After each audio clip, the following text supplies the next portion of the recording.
Hey guys, so this is the 14th update on my 2/5 scale Sherman M4A3E8. So I got the AC compressor mounted for my compressed air for the main gun. So I mounted it in the front here above that oil tank, and then I got a mount that comes up and it's slotted so I can slide the AC compressor back and forth. And then I've got an injection pump here out of a snowmobile. And they're supposed to run clockwise, but I had to run it counterclockwise. So I ended up having to switch the lines, because this is supposed to be the input, where the oil comes in, and then the bottom is supposed to be the output, but I had to switch it. And then here's a oil tank out of a weed eater. So I got a fuel line that comes in, and then goes down to the bottom, and then I put a nut on it for a weight, because the original fuel line just came over because the weed eater's supposed to be run level.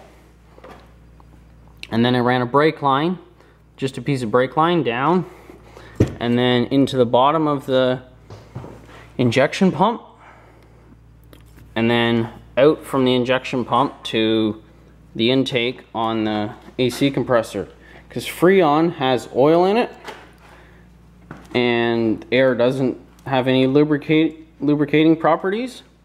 So I've got to run that injection pump there to give it a bit of oil so the pump doesn't seize.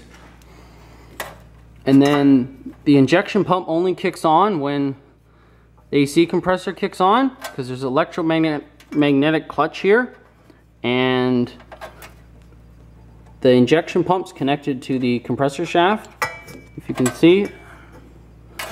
And then I just used a high-tech universal joint here. It's just a piece of rubber hose, but it works fine. And then how the electromagnetic clutch works, you put power to it, it engages on that pulley. And then here's the pressure switch for that electromagnetic clutch. So how it works, here's the switch here. I'll turn it on. Just, you turn the switch on and off.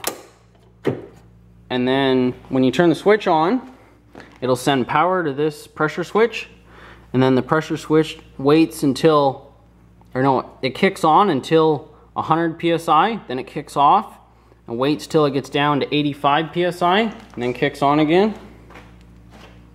And that's a 2-gallon air tank I'm using for my main gun.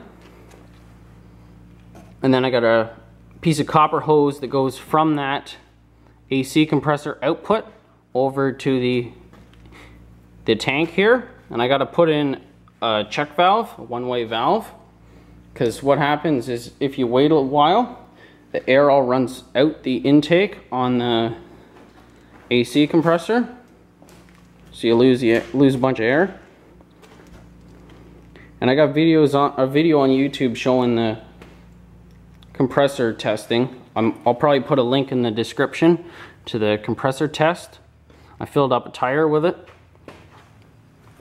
And then to get my engine to stop spraying oil, I put a PCV valve in here, which is like a check valve. It only allows air out and doesn't allow air to come in.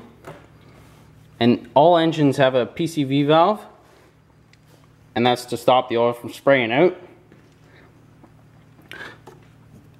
So I just got that in, the PCV valve in there, and then it goes into that tank if any oil sprays out.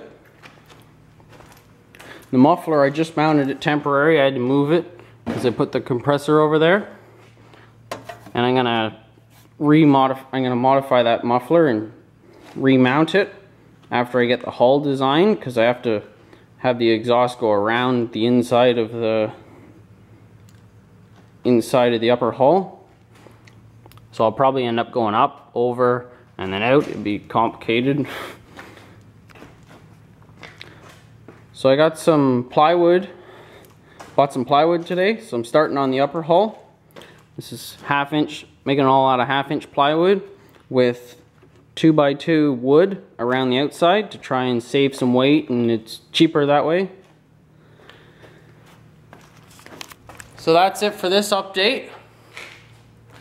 Next update, I'll probably have a bunch of the upper hull completed, and see you then.